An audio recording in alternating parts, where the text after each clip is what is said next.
Okay guys, bear with me here for a moment. This is Amanda, Pineal Painting, Sarasota, Florida. How is everyone today? We're having a little bit of cool weather, so that's really helping us out down here. Just wanted to do a quick in the office video.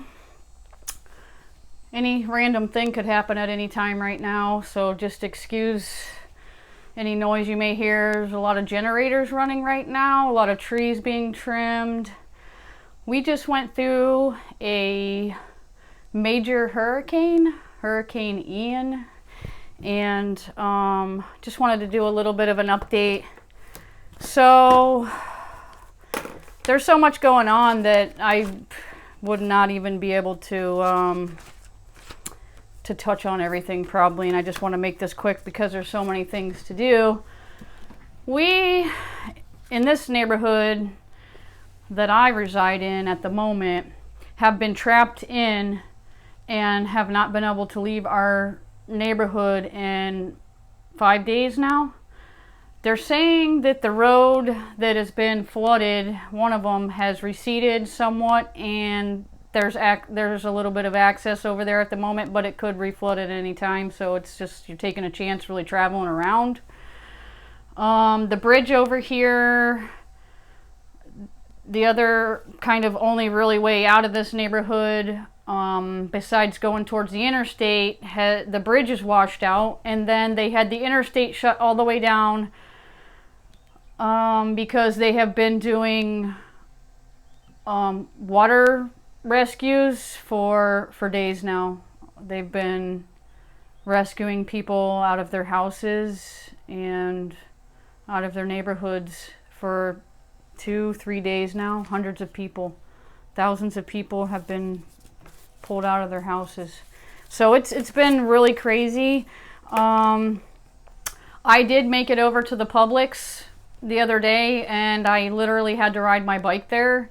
A lot of people are out and about because their neighborhoods they're not trapped in their neighborhoods or whatnot. So people are able to go out and try to get gas for the generators. I just purchased a generator. I just purchased a Generac 6500 $1,000 generator so I could have my own to keep the company running and keep the refrigerator on. I don't have the AC on, so we're all really pleased to see that the weather is cooperating with us for a little while. Of course, we all have massive roof damage where the shingles just blew off of the roof and they are scattered a mile down the road. So it's the road that I live on literally turned into a river with white caps. One of our trash bins I found about, I would say a mile down the road, and I believe that when it slammed into my van, it slid down, got pushed down into the river in the road, and then the river carried everything down and deposited it a mile down the road. So we have all been pretty much finding all of our items scattered about on other people's lawns. So whatever was your neighbor's is now yours, and whatever was yours is now your neighbor's. So this has been really horrific. We've never had, I mean, obviously everybody's, I'm sure, has already seen the devastation and have heard about the, a lot of the facts that are going on. And we, I'm one of those people that was born and raised in Florida, and we have a lot of storms come through. And the way I look at it is, yeah, I'm not evacuating anywhere. I'm staying right where I am. And if I have to go down with the house, I'm gonna go down with the house.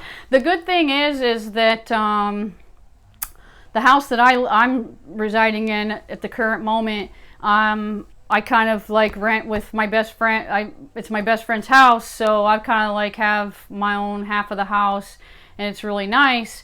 But good thing that you know, what I'm trying to say is sometimes staying with your house is good, because in my situation, when the shingles literally blew off of the roof, I immediately got my light out, my work light out, and started checking the ceiling for water stains, because I just knew that water was coming in and it was a matter of time before we were going to start having ceiling issues. So it took maybe about 10 minutes of the pouring rain, and I started locating several water spots on the ceiling. So we went into immediate water damage control and grabbed, thank goodness I have a painting company, because I had plenty of buckets, and fortunately my best friend had a big tarp that was fairly new. So I literally had to, in the middle of the hurricane, I had to climb up into the attic and start catching all of the water that was pouring in through the ceiling, through the roof. I feel like I was in a lot of danger doing that, and I would never recommend anybody to ever do what I did. But in the moment, I knew I needed to spring into action, or else we would have major ceiling collapse inside the house. And once that happens, they can a lot of times condemn your house and force you out. And then I just knew that where would I go? And so I was in full, I was like really trying to make sure that we did not get ceiling collapse. Now, it's a good thing that I did that, because many people, especially in my neighborhood down this street, all had their ceilings collapse in, and everything, insulation, you can only imagine, dry sheetrock and everything else, water splashing down on your carpet or in your bedroom, and people lost everything. So I'm thankful that we had I had the means and, the supplies that I needed to capture all that water. So on this house, there's I would say minimal damage. The worst is the roof will have to be replaced. There's 2 places up on the roof where the plywood is exposed, and I'm so sorry that I'm a little bit, my brain, when you're in a situation where all of your normal routines of every single thing, down to going to the bathroom, washing and brushing your teeth, and those things all become so difficult and a chore, and there's instantly was 1,000 things to do, because everything was everywhere. And you have to start setting up stuff to survive while you have no power. So I went 4 days we're on day 5 now, no power, no water. Just got cell phone service to work yesterday, but it's spotty and it's not working good at all, because Verizon is just, I won't even get into that. So there's been so much damages. The hospital in Charlotte County had a flood of water in the hospital. Emergency room it's gone. There's bridges washed out, like I said. The Sanibel Island, world's best seashelling and everything else, wiped out, gone. Boca Grande, Charlie's down on the end there, one of my favorite shelling spots, gone. So there's a lot of people struggling, and I feel so thankful for everything that I have right now, and I could not complain about the weather or being sweaty or dirty or stinky or anything, because my heart right now is going out to all of those people who lost everything. There's a few stories that I heard that was pretty touching. There was a story that I saw yesterday, and it was a video of several men rescuing a gentleman that was stuck underneath the debris of his house for like days, 2 days, I'm not sure. And they were pulling this guy out, and they all had flippy floppies on. So there's a lot of, we have to try to find the humor in things and try to stay, you know, on the positive side and live through our heart and be generous and be giving and be helpful.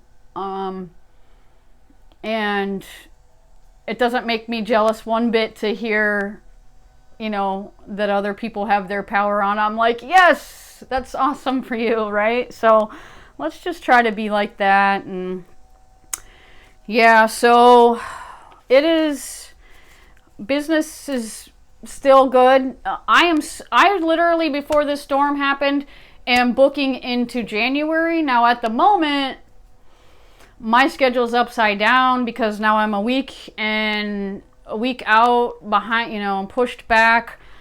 Probably gonna have some maybe cancellations, hopefully not, and hopefully everybody, all my clients and people that I know are safe and sound and have had minimal damage. I've talked to several of my clients. A few of them reached out to me. I reached out to a few. So, you know, it's going to be all right. This is Florida. I mean, no matter what happens with the storm here, I still would not want to live in any other state. I'm just going to put it that way. So a lot of things that I did, because I'm sort of like one of those crazy prepping people that like to have a lot of things on hand in case of an emergency. So a lot of things that I did to help out that was really good, that I'm glad I did, was I have several 55-gallon, you know, plastic barrels, liquid barrels that a lot of people use for rain to store water in. But a lot of them are like used in delis and different for alcohol, just, you know, to make alcohol. They use different liquids in them. So just if you get any from secondhand, make sure that you're not getting one that has a lot of, you know, had chemicals or what in it. And the 2 days before, when I realized that this thing was barreling at us and it was going to come right at us, a lot of people were being real complacent. You know, it's how we get down here because we're so used to storms rolling through that we don't really tend to get too uppity. Not the natives anyway. We're kind of like, yeah, we'll see what happens, because we know, especially from watching Hurricane Charlie, that those storms can take a turn at any moment and leave you, you know, unprepared. So I immediately said, let's go. We started putting the shutters on the house. I filled up my 55-gallon barrels with the hose, so I would have buckets of water to flush the toilets. And a lot of people will fill up their tubs as well. I didn't do that. We're on a well here, so if worse comes to worse, we can dip into that well reservoir, you know, the tank on the side of the house, and we can get a few buckets out to flush with that. Another thing that I bought was that I had on hand, those 5-gallon water jugs that people put in the water coolers. Okay, I think we had like six of those all together, and I went ahead and went on eBay and purchased a manual pump. You hook it right to the top of the water, you know, the 5-gallon water container, and then you can pump it and pump water out. So we've been using that to cook and to wash our hands, things like that. Now the rainwater that I have in the barrel, you can use that to, you know, wash up and wash your hands and stuff with too. I put a cap full of bleach in it, and it helps keep the mosquitoes, bugs, and the bacteria and all that down. Of course, I have water filtration systems, and I also have water tablets that I can use if I need to. Like I say, I have pretty much everything. I have a lot of stuff. So it's been good with food. Have a lot of grains and farro and, you know, quinoa and all these things. You know, boxes of couscouses and all these stuff. So, you know, jars of peanut butter, all the little staples that you're gonna need. A gas cooker came in really handy. That's what we've been using to pretty much cook meals and stuff. You have to cook things that cook in a short time, and you really can't cook long meals because you're just going to burn up all your gas unless you like are a mega prepper and you have like 5, you know, propane tanks or whatever and stocked up. So battery powered fans and lights are a godsend. It looks like a county truck going by now. See, this is the first time today that I think people have really been able to access. We had massive trees down in our road, and one of the power transformers fell and smashed right in the middle of the road right down here. So I'm sure that was loud when that happened. But so there's a lot of activity out. I'm looking out my window because I'm seeing people go by. I'm trying to keep an eye on things. And another thing that you want to do is have protection.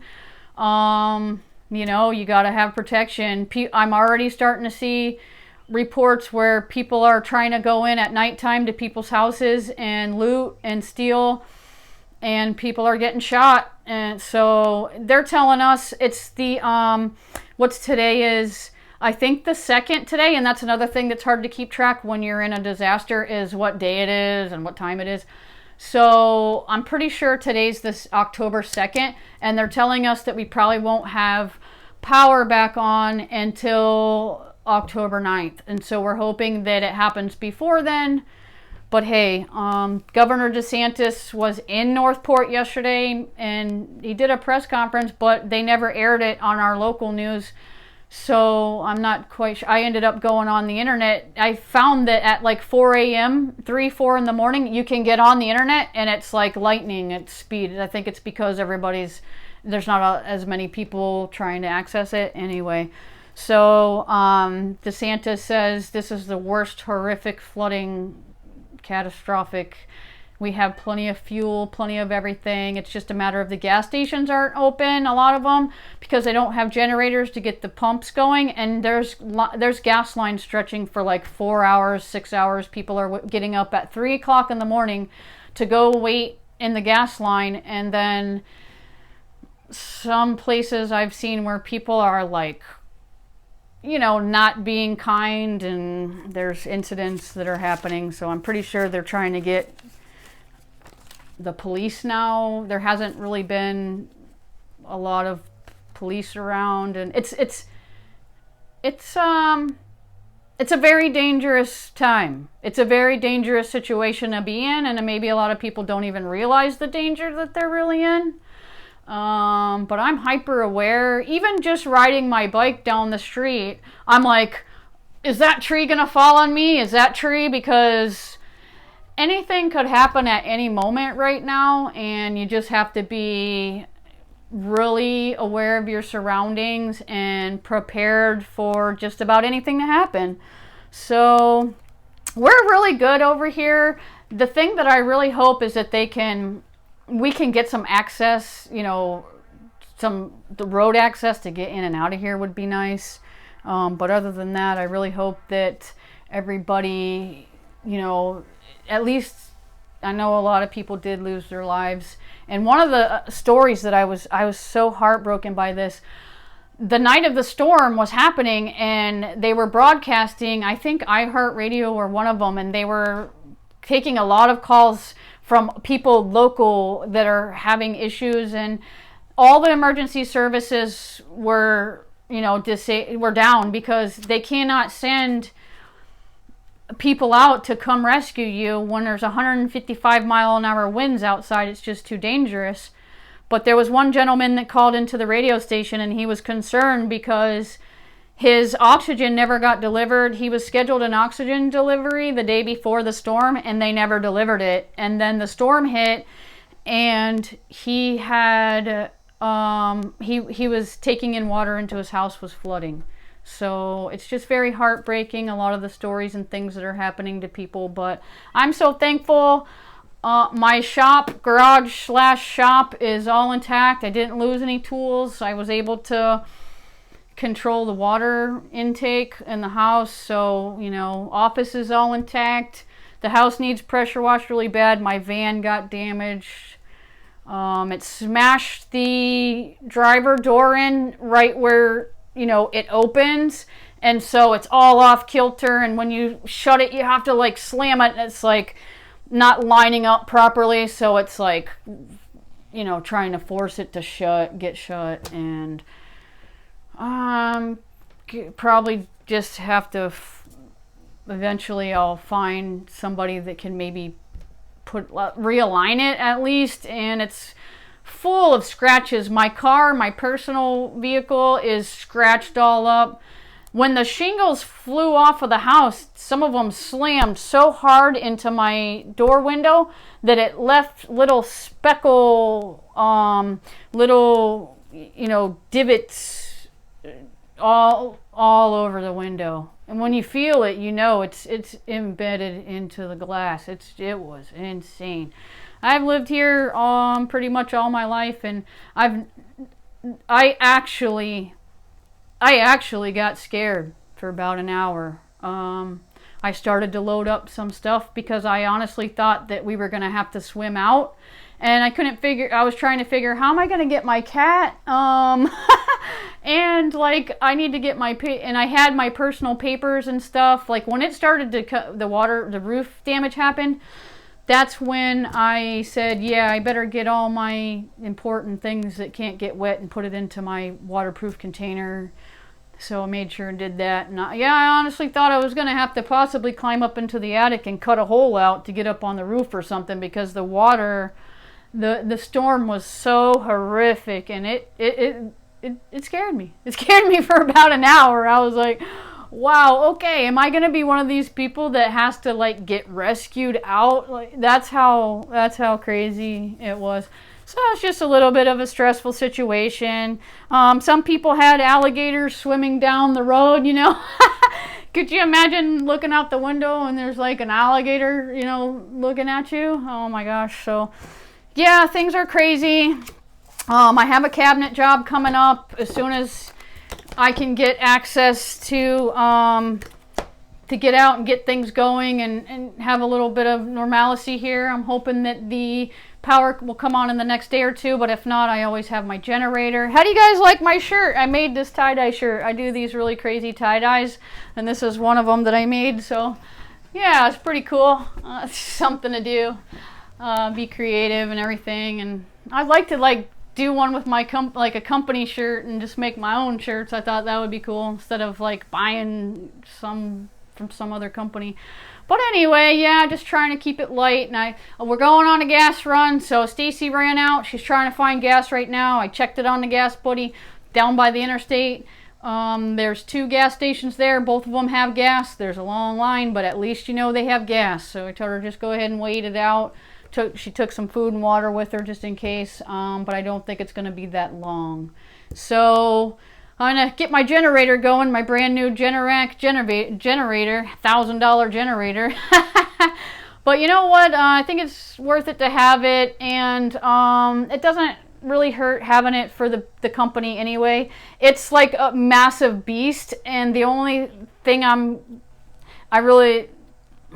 it's going to be a challenge because I really cannot even handle that thing. I'm like 115 pounds soaking wet, so this thing is a beast. Just trying to get it out of the truck, you know, oh my gosh. So putting it together is going to be a chore, and I have no men around, so unfortunately, and I love men so much. I love having men around, and I miss it so much. But yeah, it's times like this when you realize, like, you know what? Maybe women can't do everything, you know, for all those people. For some of those, some women are just so fanatical about, you know, their equality or whatever, that they're, oh, women can do anything a man can do. And it's like, no, I don't think so. I don't think I'm going to be able to climb up on the roof. And I mean, I guess I probably could, but I'd be, you're risking your, you know, if I get hurt, I'm running my business by myself. So it's my livelihood, and I'm already so injured with my hands, and I'm already starting to get the worst arthritis, and I sound like I'm 100 years old right now. But so anyway, just wanted to get a video, and I took a couple, I did take a couple small videos. I went on Turtle Watch to see how many gopher turtles I could see survived in the neighborhood, because there was many nests that were like completely full of mud. And so I'm sure that's just such a small thing to be concerned about in a big disaster like this, but I love those turtles, and you know, if I can do anything to help them out or whatever, then I'll do anything to help anybody out. So yeah, we're gonna try to get the tarp on. I'm hoping that maybe a volunteer group, or, you know, we haven't seen any National Guard, we haven't seen any rescue, any volunteer, nothing in this neighborhood, and we're on day 5. We haven't seen a person. We only just last night started to see county vehicles driving through, so I'm sure they're assessing, and once they get a chance to cut down all the trees that are blocking everything, then they can get in, they can put these poles back up. A couple of the poles just snapped all the way off, so some of the poles will have to be completely replaced. Ours is still standing, everything's intact, so I'm hoping that once they get it on, we're right on and going. We don't even have water. When you're on a well, you have to have power to have water, because see, a lot of other people are on city water, and then, you know, they can get their water on but not have the power on and all this other stuff, but we're like literally dependent on the power over here. So, and I don't have a big enough generator to run the whole house. I think you have to have a mega, like a whole house generator basically to run the AC, but got the fridge hooked up, can run fans, charge the phones, so, you know, toaster and cook, you know, slow cooker, can cook rice or whatever. So in good shape over here. Anyway, so we're right in the middle of this disaster cleanup. I'll post some of those clips that I did. I did a short video on my bike just going through the neighborhood. I mean, I'm sure by now everybody's seen so much damage from this storm. It's just, you know, another road with trees down and whatever, but some of it's just amazing the way these big, huge trees just twisted and bent, and oh, it's just the force of the wind was howling, and my ears were popping, and oh, okay. So anyway, it was insane. So have a good day, everyone. I'm gonna go get some more yard work done. Try not to get too overheated and stay hydrated. I'm gonna make another update. I am gonna start this cabinet job probably next week. Everything's starting to come back on, and businesses are opening back up, and yeah, so I'd like to get the air conditioning back on before I go venturing out. One person has to be at the house at all times. It's too risky to leave your house unattended at this moment. I wouldn't recommend anybody doing that. And like I say, keep your protection with you at all times. And my cats are crying at the door. Probably just, they're, like I say, it's wild times right now. So, well, so I'm gonna post another video and let you guys know, maybe when I get my generator going. I'm excited because I'm gonna be able to like actually have more hooked up than what I'm able to right now. But thank you so much to Rod and Angela down the street. They were amazing. They texted me up and said, hey, I got a spare generator here. We let our neighbor borrow it, but he left, and so if you guys want to borrow it, you can come get it. And I was like, yeah, okay.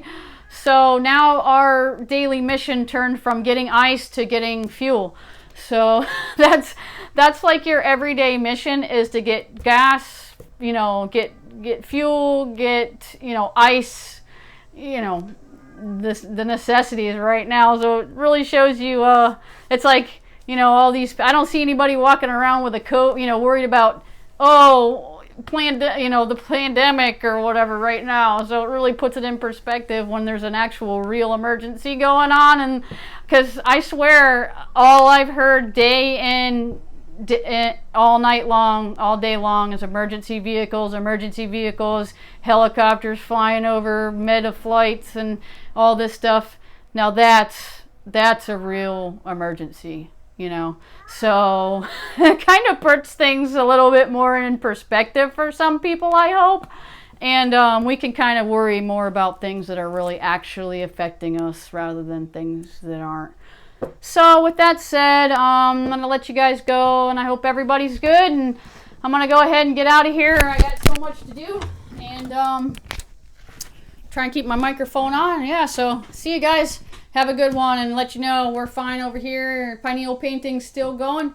Got a lot of work, lot of work. I'm scheduling into January already of next year, so let's keep it going, everybody. And I'm sure there's going to be a lot of volunteer work coming up, and so I have no shortage of I was having such a hard time before trying to find places to volunteer my time and do some beautification for people for their houses, and now you know, I'm probably not going to really have a hard time finding that. So there'll be plenty of opportunities now to help others, and I'm so glad to see that people are helping each other and loving each other, and that just warms my heart up. So all right, guys, see ya.